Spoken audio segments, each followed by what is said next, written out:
All right. Good afternoon, everyone. My name is Lindsay Wong, and I am an author and associate professor of creative writing in the English department at the University of Winnipeg. I'm a Chinese woman with blonde hair, and behind me there is a painting of maple leaves. I want to welcome you to our second event for a publishing speaker series, and today we are featuring a reading and Q&A with best-selling and acclaimed romance and thriller author Sonya Lalli, or SC Lalli. Today's event will be recorded, so if you do not want to be on camera, please keep your video off. We also ask that you keep your mics muted. We have a lot of questions submitted already, so we will only turn to the chat if there is time. I want to thank the English department and the research office at the University of Winnipeg for your support of this event. Today, we acknowledge that we live and work in the territories of the Anishinaabe, Cree, Dakota, Dene, Métis, and Oji-Cree nations. The University of Winnipeg sits in Treaty 1 territory, the ancestral and traditional homeland of Anishinaabe peoples. As a settler color writer, I'm not only committed to honoring and following the lead of the land, water, and cultural protectors of this space, but I also am a constant and forever student of the remarkable stories and their tellings by Indigenous peoples here and around the world. So thank you so much for this space, and I'm very grateful for everyone to joining us today. If you feel moved to, please share where you're coming from in the chat on Zoom. So as mentioned before, just so excited to have Sonya join us today. And Sonya Lalli is known for writing romantic novels that center South Asian families and experiences. In 2022, she published a thriller called Are You Sarah, which we read in class, under the pen name SC Lalli, which diverted from her stories with happier endings, but carried through a recurring question what it means to be a good Indian girl. Are You Sarah revolves around a case of mistaken identity. When two women, each named Sarah, get into separate rod chairs one fateful night, one of them is murdered. But when the surviving Sarah realizes that she might have actually been the target, it sets off a mystery involving race, class, and ambition. In 2023, Lalli released her latest romance novel, Jasmine and Jake Rock the Boat, a humorous romantic novel about Jasmine and the unexpected companionship she finds in her childhood friend Jake Dillon, who happens to be the only other young person on a senior's cruise. That sounds hilarious. I'm also really excited to read that one.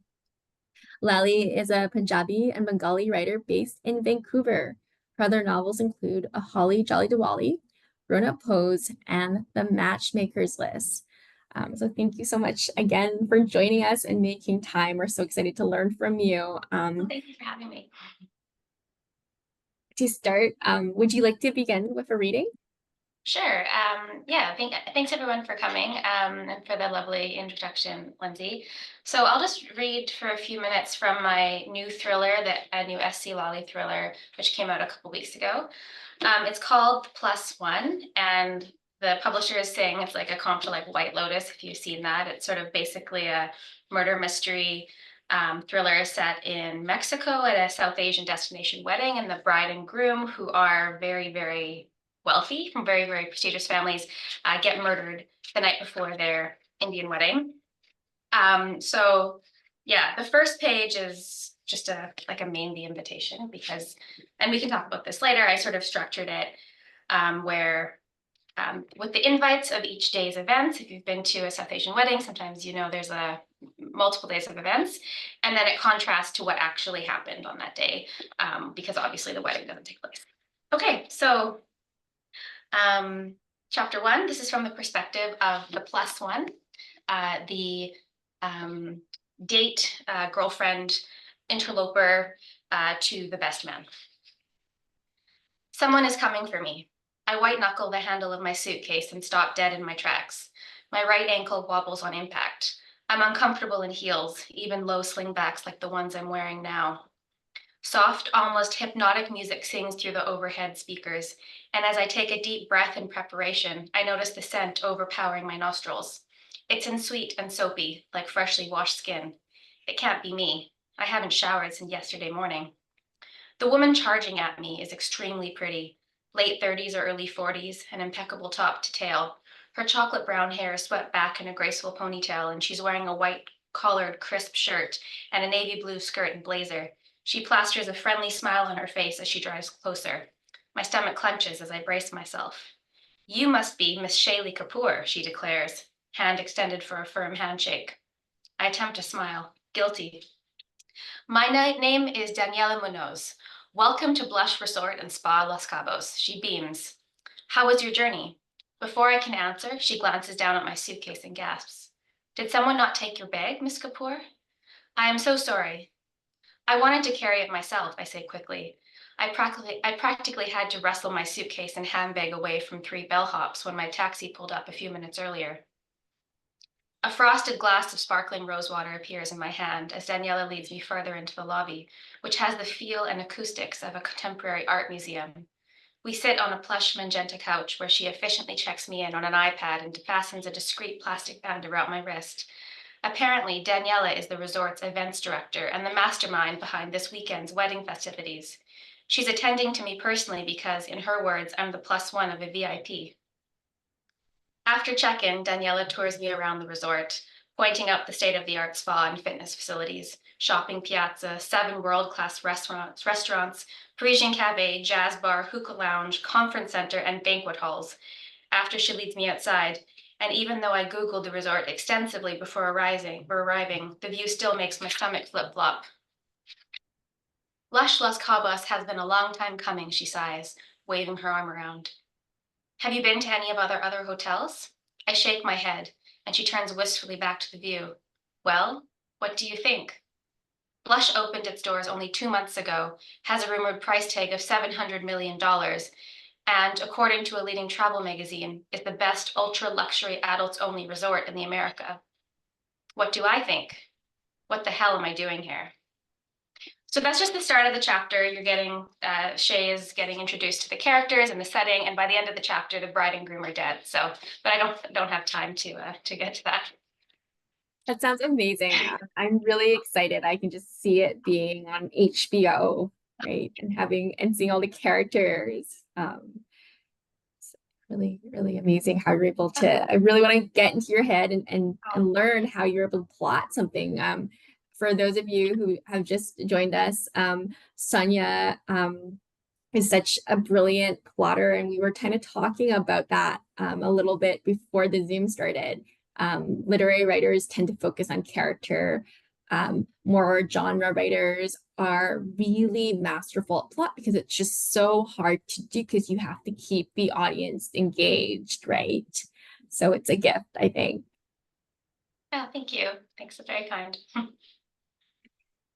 I'm going to just start with some general craft questions. And my first question for you is that, so you're acclaimed and you're internationally best-selling author. And for those of you who don't know, that's a huge accomplishment. That means you have sold a lot of books. You're also so prolific and versatile.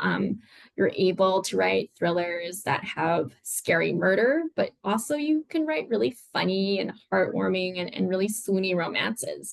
Can you talk about your trajectory becoming a published author and what draws you to approaching all these different genres?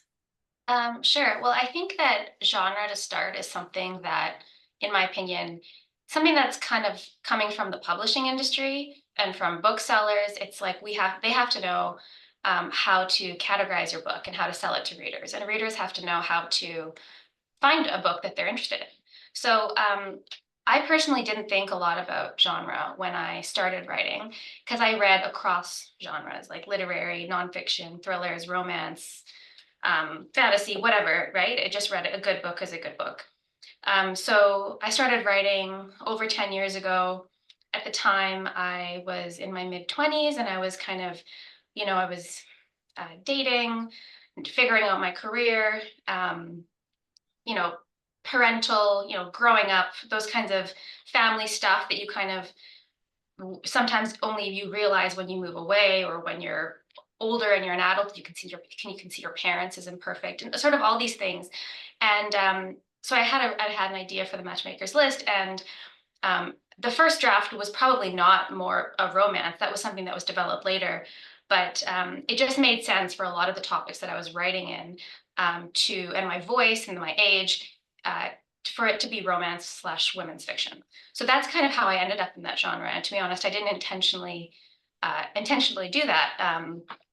And but it worked, and I really enjoyed it, and I kept going. And then the thriller thing happened because I have like I use Evernote to track my brain basically, and I just keep a list of every single idea for a book or any thought, just everything, just in case you need it one day, and it's really come in useful.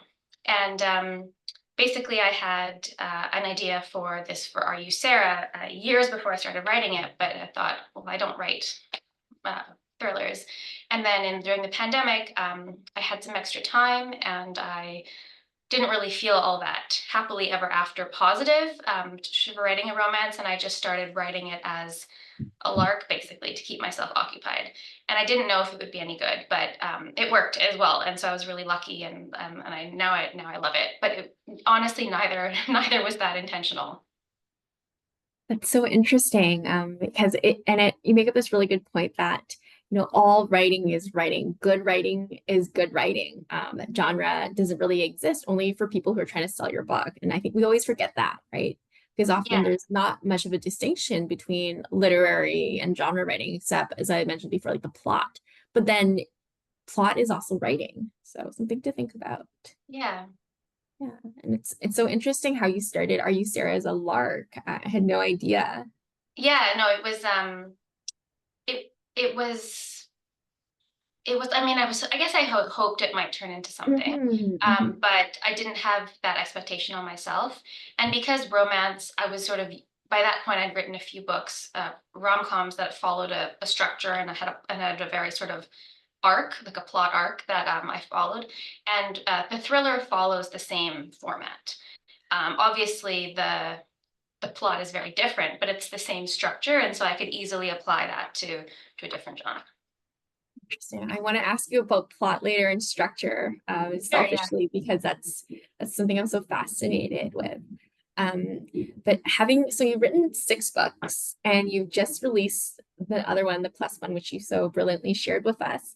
Can you discuss your metamorphosis or journey as a writer? Do you view your creative process differently now in comparison to your first book? You mentioned using a similar structure. So how does it all work? Because I find that with me, with my own writing, each book is very, very different. And I feel like Hmm. I'm always starting from zero again, right? Yeah. And I think for me, I'm always curious for writers, does your relationship to writing character and plot change, or does it become easier? Yeah. It does become, I mean, it's not always easy. I would say my second book that I wrote was the hardest because I knew what I'd gone through, and it was so many drafts and so long trying to find an agent and an editor. And like, I don't know how many drafts I did of that book, but it was rewritten at least 20 times, I want to say. And that's not to discourage anyone, it's just to say that when you think you're done, you're never done. And that's a good thing because it really makes you better and it helps for the future. Um, but I would say that I was not intentional at all about what, like I mentioned, the matchmaker's list was just what I was feeling. And then it was other people's perspectives that helped me understand what I was doing and how it would be best sold as a book and help me shape that. Um, so as I would write more rom-coms, I became more intentional about it. It wasn't just necessarily what felt good at the time to write or what I thought made sense. It was like, okay, so this is the type of book that I'm writing.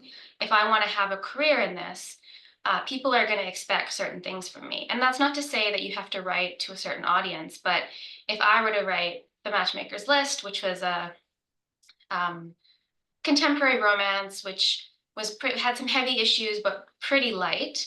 I felt for me, and not to say I wouldn't then write like a sci-fi erotica romance or something. Like I wanted to have a brand that, and people write differently all the time, but for me, I wanted to write books with the same sensibility. So I was more intentional about what I was writing, and that sometimes meant.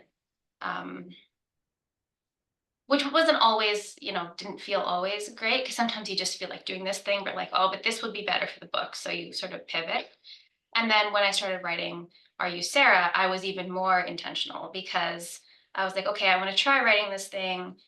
It's a lark, but who knows, maybe it'll work. And I read a lot of thrillers, and um, I see what types of thrillers I really love and what thrillers I don't really like what I don't find that interesting. And so I want to write a thriller that makes me feel like this, that makes me feel really excited and it moves so quickly and has a really complicated heroine. So it wasn't that I was trying to write to the audience or what I'm trying to write to what I thought the market wanted. It was like, what do I love reading in a thriller? And that's what I wanted to sort of emulate. So yeah, more intentional for sure. That's really good advice. Because in my classes, I'm always talking about if you're not excited about the story, if you're not excited about the character, then why would readers want to pick up your work, right? Yeah. Yeah. So audience is really important in that way. Yeah, I don't, but again, I don't think you need to, it's not like you're pandering to your audience or writing what you Mhm. think. Oh, Colleen Hoover is really big, so I'm going to write a Colleen Hoover type book and I'm going to get really popular. It's like you still have to write what's authentic to yourself. Um, but yeah, but think through what you're doing. And I find that when I talk to a lot of writing students or like in workshops, a lot of times the first thing we write is more therapy. It's us processing something, right? And that's fine. That's great. I think the matchmaker's list was me processing in certain ways things that I'd felt. Um, but uh, you just have to understand that if you're writing for yourself, that's great. But if you're writing to be published, sometimes you need a little bit of distance and intentionality. No, that's really good advice. And of course, I guess listening to readers, your editor, it's sort of like a Mhm. collaborative dialogue in that sense. Fellow Yeah, readers are really important. yeah. And again, like it's not that okay. Let's say your editor or beta reader says something that, I think you'll sell more books this way, or I think you should change this. You don't always have to agree with them, right? I find that the best the advice that I take, and I usually take advice from people who understand what I'm trying to do, who understand me. And then if they have advice that feels like makes my face scrunch up, it's like, why is my face scrunching up? Is it because I think they're wrong because they don't get it? Or is it because, oh, that's a lot of work, but they're right? You know what I mean? Like that really would make my message better or my character better. And so that's really good to listen to advice that is trying to make you better or that understands what you're trying to accomplish and can maybe like help you get there a little more smoothly. Yeah, so it's about discerning what is right for your vision of the Yeah. work, right? People who Yeah. get you. Yeah, Yeah. that's great advice. A lot of students were wondering, how do you get unstuck while writing? We have a lot of newer writers and people who are new to creative writing, new to university, they're in first year. How do you get Yeah. unstuck? I would say don't put so much pressure on yourself for what you produce to be good because your first draft is going to be a piece of crap. You're going to look at it and feel like, what am I trying to do? Like, what am I doing here? And that's very normal. And that's something that I feel when I write my first draft and then I go back and there's little nuggets in there, or like I understand what I was trying to do. And I'm like, oh, this is not publishable at all. And that's the point, right? You're supposed to, so much of writing is actually rewriting and editing it. And I think that's something that people don't understand is that the first time you type out a paragraph, that paragraph is probably not going to be in the final draft, right? So it's a constant reworking and rethinking and making things better and honing in on your point or your character. So don't be so hard on yourself. Just put something down, even if you think it's bad, even if you think it's bullet points, because when you come back to it, it's going to be easier if you have something on the page, because then at least you can see what's on the page and say, that's not good, but you might think of a way to make it a little better, and then a little better, and a little better. So just don't be hard on yourself. And then the other thing is use your time wisely. Uh, if you are really, really stuck and you can't even put a sentence together, use that, but you have a half an hour that you've set aside and you want to use it, do some research, work on an outline, think about, write some dialogue, just do something with your time that you've set aside. And the final thing is ask yourself if you're stuck, like why you're stuck, and is it because of you don't know what you're trying to say, or you don't know what the characters are supposed to do, because that means I think that you haven't done enough thinking beforehand. And I'm a plotter, so if you so this might apply to everybody who likes to write off the cuff, but if you don't know what you're trying to do, it's very, very hard to write. So like, what's your message? What's your purpose with this writing? And ask and really think about those questions. Um, and that might make the unstuck. It might unstuck. No, that's Yeah. really, really good advice. Just being able to do something because it's very easy to be like, I'm just gonna put it off for tomorrow. I'm Mhm. just going to go for a walk, and then you never write, right? And so that Yeah. becomes sort of this. I think I gave an sort of like a metaphor in class, an analogy. Writing's almost like exercise. No one likes doing it. But Hmm. then you start every day, you go for that 15-minute run, and it eventually becomes easier in a way. Yeah. Yeah. And I would say that hard work is just as important, or if not more important, than talent, because Mhm. talent can be developed. In school, there were those, probably in all of our classes, like kids who were really, really smart, but they didn't get the best grades, It's because it's not just about being smart. You have to work hard, and it's not just about having a flair for writing. You have to work at developing yourself as a writer, because being able to write 1 or 2 pages of something that sounds really beautiful is very different than being able to take that and turn it into a short story or turn it into a publishable novel. So you really have to put in the work. Yeah, it's hard work following Yeah. the rules and the deadlines pretty much. Yeah. Yeah, as boring as that sounds. I want to go back again to the idea of plotting and structure. So how do you plan out a thriller with so many twists and turns? Publisher Weekly says that, your work is so versatile, suspenseful, and you've gotten, so many starred reviews and things like that. And it is so hard to do. Could you maybe share your process of what plotting looks like and this whole process? Yeah. So I follow pretty rigidly the 3 act structure. Um, a lot of times you more see it in like screenwriting. So if you're looking for want to go research this, you could look up screenwriting 3 act structure, and that will probably be way more simplified of a understanding of the 3 act structure. There's also this website called Helping Writers Become Authors that does a really good, um, no nonsense explaining of the 3 act structure um, and act one, act two, act three, the expectations of that structure. If you watch any sort of blockbuster movie, plot driven movie, it's you'll notice it's very, very to the T in movies. And I think in books, it can be a little bit more flexible. But I follow that structure. So if I have act one, act two, act three, and then I understand how that overlays with the character arc I'm trying to accomplish, a positive character arc or a negative character arc, like Walter White in Breaking Bad, or a flat character arc, you sort of understand the expectations of what needs to happen in each act. So it's just as examples. In Act One, there's always sort of this call to action, right? Like in everything that we've seen on movies or in a sort of a plot-driven book, something irrefutable changes that requires the protagonist to start moving along in whatever it is, in whatever obstacle they're about to face. In the middle of Act Two, halfway through the book, there's always a midpoint twist, which fundamentally changes something about their world, and it shifts the character from being more reactive to their circumstances to being proactive to their circumstances. And then you go on, and there's obviously the climax, and then the falling action where everything's wrapped up. So these things are very, very in Western, narratives. This is like a very, very popular, very regular way of structuring something and plotting. And I find it really easy to just put that up there and think, okay, this is what it needs to sort of generally do, right?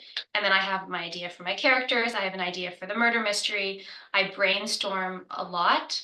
I sit in my idea for weeks, if not months, um, before I start writing and start creating an outline. Um, and then I write every single thing down. It doesn't matter where you are, in the shower, cooking, working. If I'm working on something else, but I have an idea for this, I'll immediately write it down in just sort of like a running document. And this can be anything from dialogue to plot points to how something might work. And as you just like think about it, your subconscious will do the work for you and things will just slot together. Um, and yeah, and then I start writing my outline, thinking about that 3x structure. And if anyone is writing something very plot driven, I would really encourage you to really look at the resources that explain those things to you, because um, a lot of what's in there is already instinctive for us because we've read so many books, we've seen so many movies. We kind of know how things are unfolding, right? Like as a gut. So, but that can, I bet, or having it articulated for you can really help you understand, why is my novel in progress so slow? Well, and then you look at the 3x structure resources and realize, oh, actually, my protagonist hasn't really done anything to move the story forward in 4 chapters. Of course, it feels slow. And that means maybe you need to change something about your plot because you actually need your character to do something for them to be interesting. That's Yeah. really, really good advice. I'm going to definitely check out those resources as well because I'm looking to branch more into genre. So Oh, awesome. Very nice. exciting. Yes, we'll have to chat more about that later. Definitely. Next time you're in Vancouver. Yeah, for sure.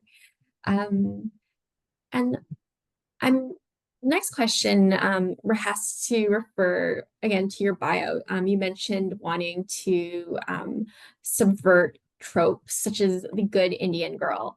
Can you talk more about that? And why is it so important to push back against stereotypes? And I guess someone in the class was also wondering if there is a story behind your idea of Are You Sarah? I think a lot of people always ask women of color, um, they think that we're writing about ourselves, right? Which is so Yeah. interesting. And also it's a gendered and it's also a racialized question, right? As well. Yeah. Um, well, to talk about the romances first, I would say that that's not something I really thought about a lot when I first started writing my book. And I think my books have changed um, since like Matchmaker's List to my most recent one. Like I think more about the implications, I guess, because when I started writing the first one, I didn't really think about stereotypes. I had a pretty sheltered. I grew up in Saskatoon. I lived there until I was 24. Um, I had a pretty sheltered experience in terms of my identity. I think our community was very small. I didn't experience, I mean, maybe I did, but I didn't feel like I experienced a lot of uh, what's I don't know the word I'm looking for. I had a really good upbringing, and I thought I had a really good relationship to my identity. And then as I sort of grew up, and it became more nuanced, and I understood that, um, in the Matchmaker's List, I talk about arranged marriage. I feel that now I'm not sure that I would write about it in that way because it can be perceived as a stereotype about South Asian culture. However, at the same time, I don't think I was leaning into a stereotype because I wrote about my experience with my community about what it was to be arranged, to have arranged marriages and what it like to felt to have that pressure. And not like an arranged marriage, which is an arranged meeting, like people would date, and it was quite modern actually. But I felt like looking back, I felt like I was being authentic to my experience. So I don't think I was leaning into stereotypes, but other people might feel differently. So I think the important thing to do is to just, when you're writing your character, if it's a person of color, if it's someone, minority experience, as long as it's authentic to you, I think that's fine. As long as you're being nuanced, even if you are writing about something that could be a stereotype like arranged marriage, if it feels right to you, then I think it's okay. I think the big thing is not to lean on it as the only thing interesting about your work, right? It still has to have, like, being South Asian isn't a personality trait, right? It can't be the only defining feature of your character, that everything about them is so Indian, like for me. Um, it informs the character and it informs their experience and their worldview and their obstacles and everything, but it's not the only thing about them. They're a human being. They have universal parts about them too. So That's what I would say about the stereotype question. And then for Are You Sarah? Honestly, for Are You Sarah, I thought of the concept first, the Uber switch idea. And from there, it got me thinking of, okay, who could these two women be? And the idea of these two women kind of being similar but different, coming from opposite worlds, and that contrast really appealed to me. And I also really like the idea of everyone. I don't know if I don't want to spoil or anything for those who haven't read it, but I like the idea of everyone assuming Sarah, the main character, was a good Indian girl just because of these things that, like her resume, right? Like she works hard, she helps her parents, she goes to law school.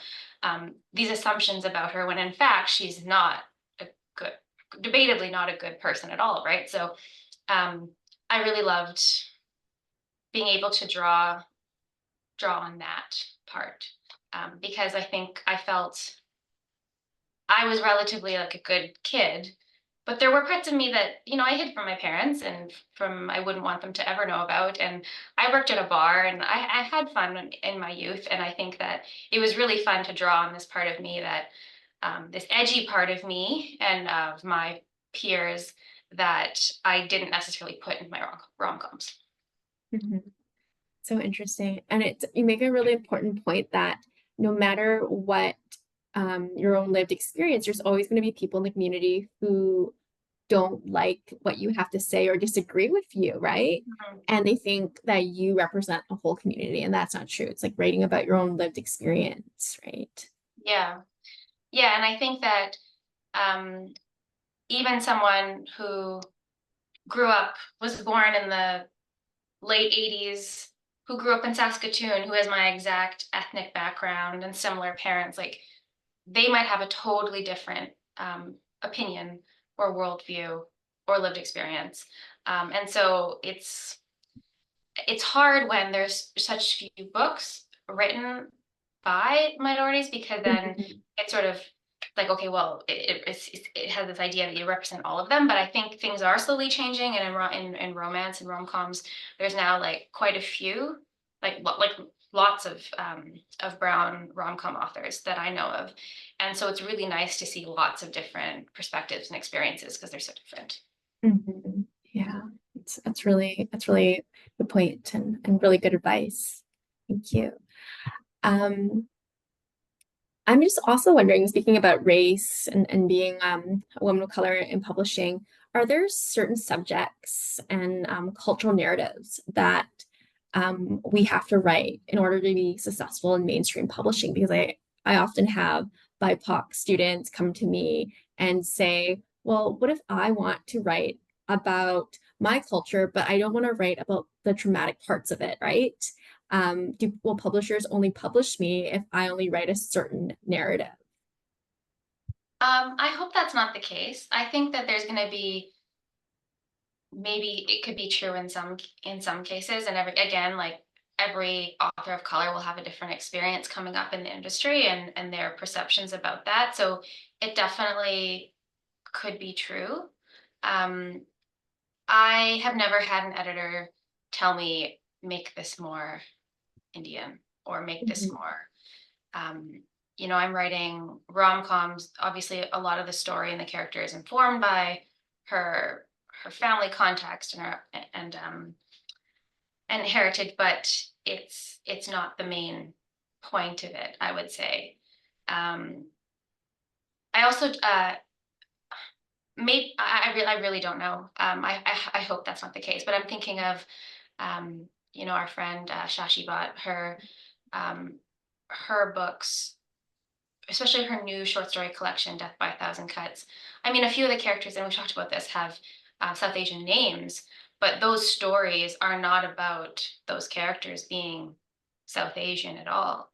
Um, I don't think. I'm trying to remember if there was one, but yeah, there's little bits and pieces, but it's really about these really really interesting characters in this collection and what they go through that stood out more for me. So I hope and don't think that's always the case. But Mhm. again, it could be different depending on the editor, the agent, the publisher, um, that you really have no idea. And Mhm. then in terms of unlikable narrators, unlikable females, Again, so just for my experience, I have been told to like tone down certain scenes or dialogue, is in my rom-coms, because to make them, oh, they don't come across a little too harsh. But that was only because of the genre that I'm writing in romance. It wasn't, in again, and just in my experience, it wasn't because they were South Asian. It was in romance. There's certain expectations of the genre. It's a genre that avid readers will read a book every day, more than a book every day, right? And there's certain expectations, like there has to be a happily ever after. There can be absolutely no cheating. Um, and another thing, maybe more unwritten, is that we really have to root for the protagonist, right? Because we're being swept along on their journey of finding themselves, falling in love, and if they do anything too unlikable, then we don't really root for them, right? So, and I don't really like that, but I understand it.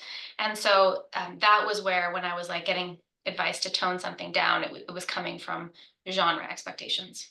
Mhm. Interesting. And I find that in literary fiction, for example, if you have a female character who does something terrible, she's unlikable, she's complicated, she's unlikable, Mhm. but that maybe that says more about the reader than it says about the writer. So it's really Yeah, interesting. I think that I think what so much of what we read is so much, yeah, like exactly what you said. It's about the reader. For example, Are You Sarah?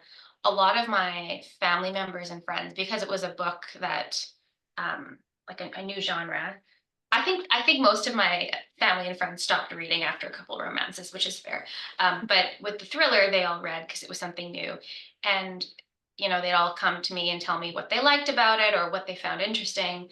And it was so interesting to see what everybody picked out, and knowing these people and knowing their stories and their personality. It was often something that I saw reflected in them. The things that they would point out to me in the book made sense considering who they were. And so so much of reading is subjective. You just have to do your best, write what's true to you, and you have no control about how someone else is going to perceive it.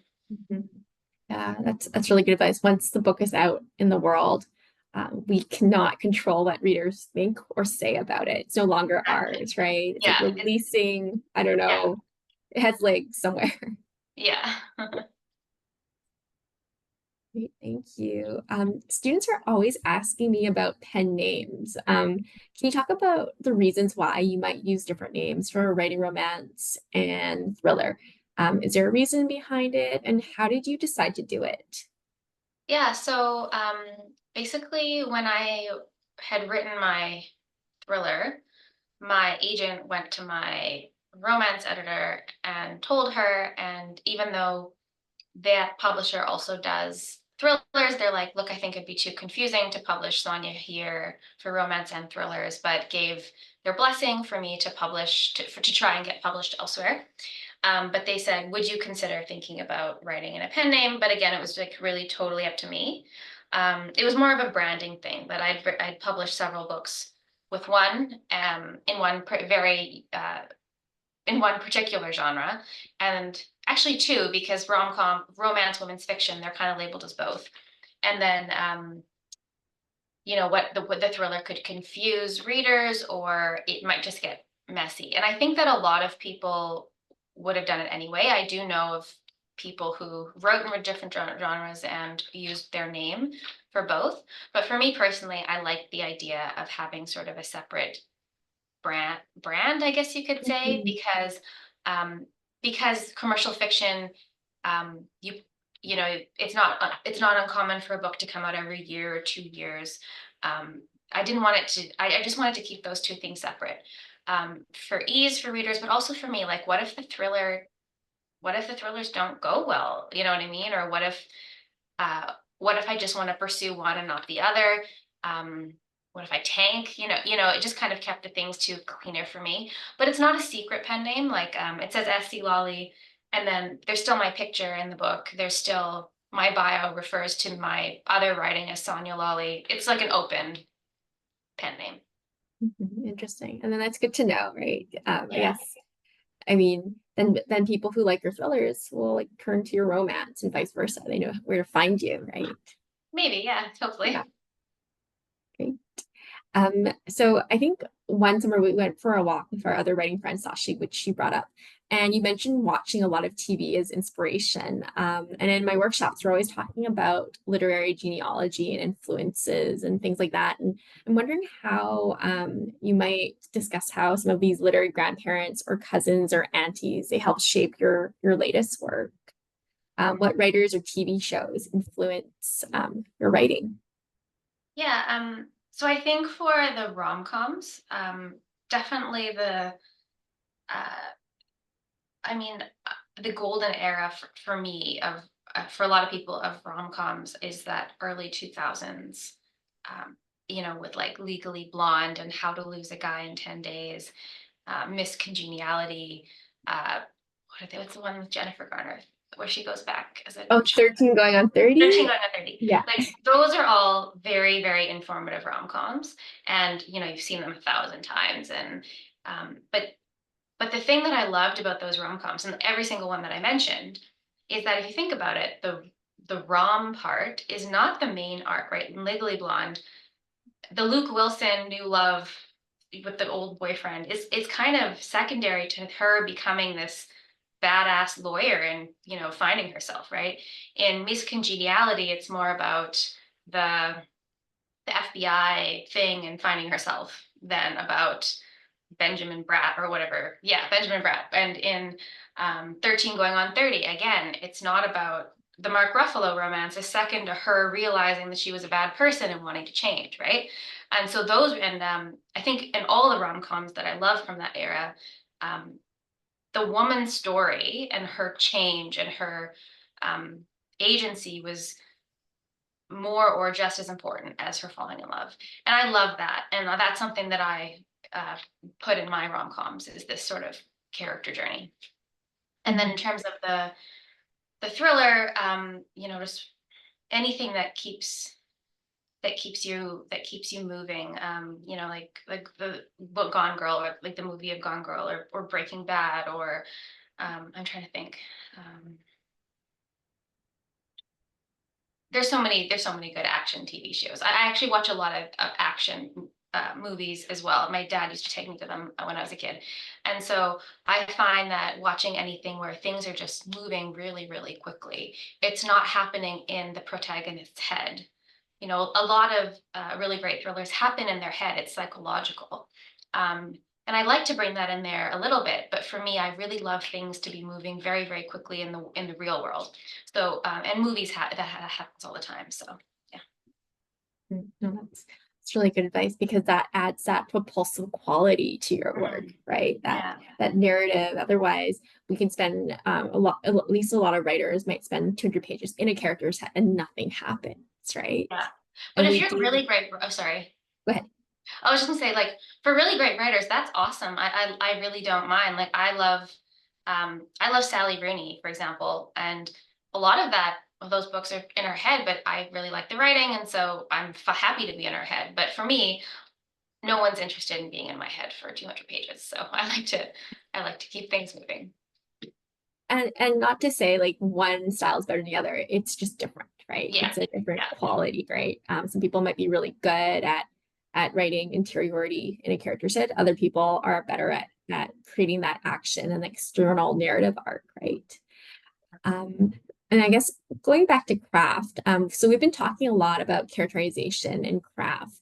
Could you maybe give us some tips on how you crafted your characters? So how did you, for example, bring the two Sarahs to life? And what brought you as an author to these choices? A lot of our students have been saying that they're kind of nervous or having trouble coming up with these believable characters. yeah. So I think finding their voice is really important because sometimes I don't really know my character fully when I start writing, and that's something that I have to go back to in further rewrites and editing is to go back and heighten the character once I understand their voice. So writing something in their perspective is really helpful. Like for example, in Are You Sarah, you have the chapters of her diary. You only see Ellis from diary entry. And I really didn't understand who Ellis was until I wrote those diary entries, because I very quickly found her voice, and then from her voice I could understand, what she struggled with. And sometimes things would just come out. She would say things, Mia would say things, but like something would come out on the page that I hadn't consciously thought of, and I was like, oh, that's really interesting. That could be part of her character. The other thing is, and especially if you're writing a protagonist that is similar to you, like for me, I I think about this a lot because all my protagonists are South Asian women in their 20s or 30s. So very similar to me. And one thing that I like to do is pick something, and sorry, and I draw on something about myself for each of them, but um, like some sort of lived experience or some thought or some problem that I've had, and then I heighten it and I make that more important and then I try and change it. And I also try and find something about the character that's very different than me, because it's so easily to just fall back into your own voice or your own choices, and then reading something like, oh, why did the character do that? That's something that I would do. It's not necessarily something the character would do. So find something that's, if you're writing that kind of character, find something that's really different about that character and sort of lean on that and work on that, and just um yeah, find something that's similar and different about the character. It's very hard, um but oftentimes you only discover the character fully after you've written the book or the story. And then you can always go back and make them more intriguing and more different and more nuanced. So again, going back to my point earlier about not putting so much pressure on yourself, if you are writing a novel and it's your first draft, it's okay if the character's not perfect. Mhm. It's a really important point because you can always go back and rewrite. That's why it's not set in stone, right? Yeah, yeah, and I think the rewriting thing needs to be more emphasized for newer writers, is because it's it's for me at least, it's like 75% of the work is rewriting. Yeah. It's and rewriting is really difficult, right? Mhm. It's just sitting there and making these choices, right? Yeah. And these choices will affect all these other choices. Yes. And it's daunting because, let's say you make one thing here and then something's not working, and then you realize, oh, actually, maybe it's not working because these three chapters don't make sense at all, and maybe that shouldn't happen anymore. And then it can be really hard to just delete those chapters because you know how much time you spent working on them. And so, sort of learning how to just go with your gut. If something is not working, um, but don't try to shoehorn it in there just because you spent so long on it or thought so hard about it. Like, it's not about the individual chapter or the individual plot line. Like, you really have to think big picture, and sometimes making really ruthless decisions to sort of serve your overall story. And it's really hard, and it takes a long time to learn that because it sucks. Hmm. And I think for me, it was just about putting it in another Google Doc, for example, and being like, I'm going to Mhm. use this later, right? Yeah. It's not goodbye. Mhm. It's just gonna sit there for a while. I'm gonna come back to it for another story. Totally. And it's not it's going to be worth the effort, because okay, maybe you had to delete 5,000 words, but that was you practicing becoming a better writer. Just because you're not using it doesn't mean it didn't improve your writing. Yeah, practice is it's important, right? As cliched Yeah. as it sounds, right? Yeah. Um, in terms of back to craft, and you talked a little bit about voice, how do you find the right voice for each story? Do you, for example, do you listen to a lot of dialogue? Do you listen to how people speak?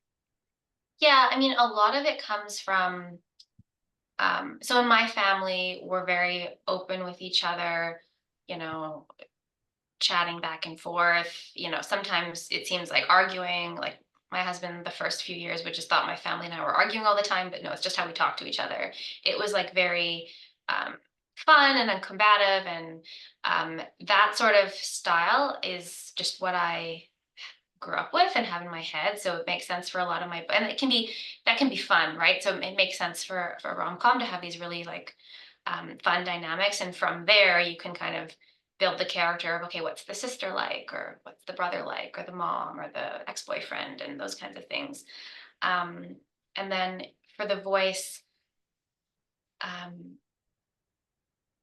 again, it's because I'm writing characters that are similar to me. Like for Jasmine and Jake Rock the Boat, for example, the thing that was different about her, or that I took from myself and then exaggerated, was sort of this feeling of being a rebel, of being not understood, and being an outcast from her family, and that kind of thing. So that sort of rebel quality, I heightened it, and made her more of a rebel than I am, and sort of push the edges with it. And then from there, it's like, okay, so how is she a rebel? Maybe with her career choices, or maybe with how she dresses, or how she acts, or maybe she's in financial trouble, like all these things, and then it sort of informs the voice. But it's, yeah, again, you kind of just have to start Mhm. writing, and trial and error.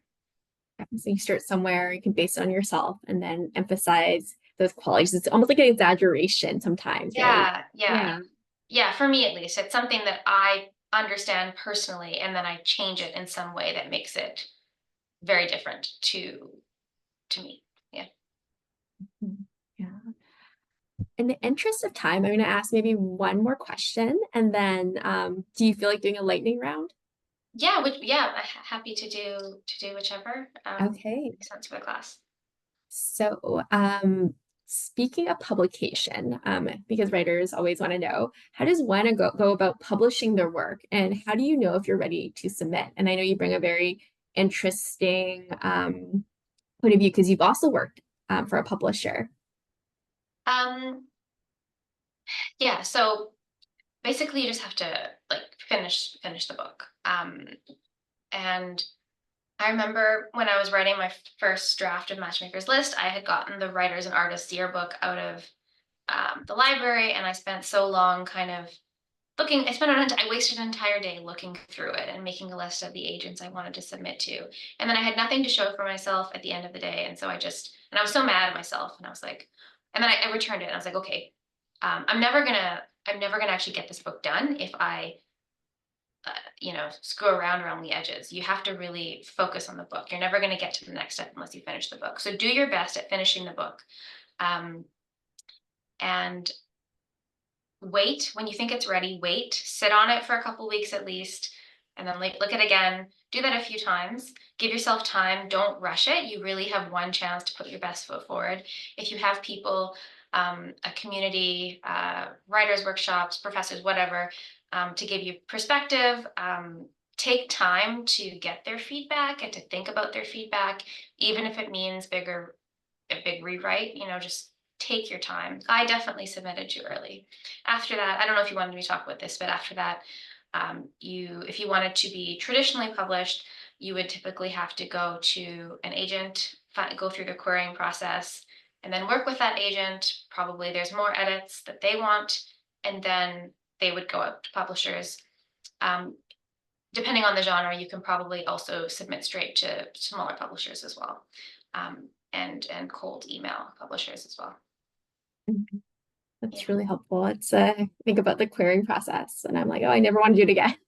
Yeah, no, it's difficult, and just be patient. And again, don't don't rush it. There's absolutely no rush. Thank you. That's really helpful. Are you ready for the lightning round? Sure, yeah. Okay. Number one, writing a novel is like fill in the blank. Writing a novel is like writing an essay for English. It's true, right? It's Yes. a lot of work. It's and you have to be thoughtful about it, and you have to structure it right. So Yes, exactly. Great mhm. answer. Would you rather have to read your one-star Goodreads reviews every day and not be able to write for 2 years, or go skydiving? I'd rather go skydiving. I've actually have been skydiving. Oh, really? But I Okay. went when I was 21, and I don't think I'd do it again. You wouldn't do it again. No, you regret. Yeah, I wouldn't do it again. Oh no, now I have to find someone else to come with me when I'm back in Vancouver. Oh, Maybe you'll be tempted to change your mind. maybe. But you should do it. It's good to do. Yeah, maybe I'll do it. Favorite writing snack and or drink? Um, Tea and Tea. like digestive cookies that you would eat at your Mm, grandma's house. those are Those delicious. are delicious, yeah. Do you have a favorite type of tea, or is it any type, anything warm? Um, I I have black tea with milk and then like lazy chai. Like I pre-ground the chai spice mix and then just put a little in. Oh, it's delicious. I should Don't get do the the whole thing. recipe for Oh yeah, me. you can even just buy the mix and put it in I'll with your just get black the tea. chai Yeah, mix. it's just it's fine. Yeah. Yeah. I'm gonna try that. What are some books that you wish you had written, or something that you admire or envy in other writers' styles or writing habits? Okay, books I wish I had written. I would answer that one. I think Me Before You by Jojo Moyes. It's not a romance, even though it's kind of marketed as romance because the ending is not a happily ever after. But I just remember, I think I started reading it when I was, and it was really popular and becoming a movie around the time that I was starting to become a writer. So I was just very informative of, and I found it really beautiful and it really handled some heavy things while also being light and fun and romantic. And so I remember thinking that was like a perfect book for me, and I wanted to be that writer. Yeah. Thank you. Um, Three writers, dead or alive, that you would take with you on a 6 month residency on a tropical island and why? Oh, I actually didn't look at these questions beforehand, so let me think. Okay, I would take because it's sitting here. I would take Tana French, who writes these the be like the Dublin Murder Squad series. I'm on the fourth book. Well, I haven't started yet because she's like a crime writer, but she's a literary writer, absolutely beautiful. So I would want to like inhabit her brain.